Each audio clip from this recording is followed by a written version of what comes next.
एक बच्चे ने ये क्वेश्चन पूछा है और लिख के भेजा कि सर कैट का क्वेश्चन है, देखते हैं क्या है क्वेश्चन। है तो बड़ा बेसिक 10वीं का क्वेश्चन। कह रहे हैं एक बल्लेबाज ने n+2 पारी में खेले गए सभी मौकों पर आउट हो गया, यानी कि नाबाद नहीं रहा।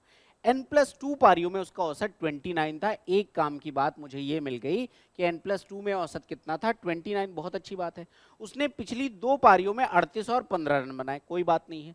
बल्लेबाज ने पहली n पारियों में से प्रत्येक में 38 से कम स्कोर किया, ये कह रहे हैं। और कह रहे हैं इन n पारियों में उसका औसत 30 रन था।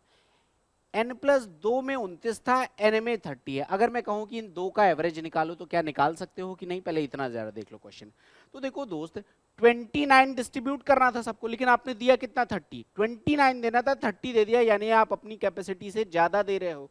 कितना ज्यादा दे रहे हो? एक ज्यादा दे रहे हो। एक बंदे पर एक ज्यादा दे रहे हो तो -1, और n बंदों पर तो ये आ गया -n। लेकिन जो भी यहाँ पर ये लॉस दिखा रहा है, ये कितने लोगों में डिस्ट्रीब्यूट होना है? 2 लोगों में। मतलब पर हेड कितना आ जाएगा?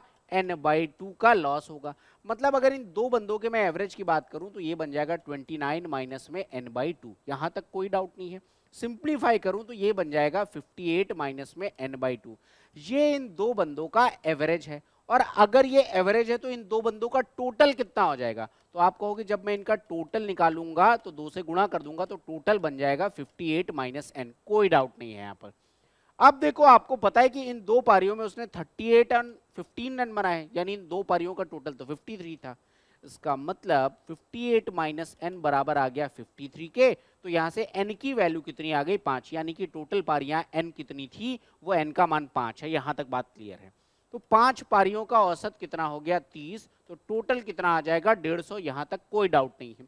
अब देखो क्या कह रहा है, इसने हर पारी में 38 से कम स्कोर बनाया है। अब कह रहे हैं कि अगर सबसे कम स्कोर x है तो x का सबसे छोटा पॉसिबल वैल्यू क्या होगी? अब देखो, मुझे पता है कि हर पारी में 38 से कम बनाया है और मुझे एक की वैल्यू सबसे छोटी बतानी है। इसका मतलब ये हुआ कि बाकी की वैल्यू क्या हो जाएंगी? मैक्सिमम ले लो। तो मैं मान रहा हूं कि इन 5 में से 4 पारियों में उसने 37 बनाए। यही मैक्सिमम हो सकता है क्योंकि इंटीजर ही लेना होगा। तो 30 गुणे 4 120, 7 चौको 28, यानी कि इन 4 पारियों में 148 स्कोर तो इसने ये बना दिया।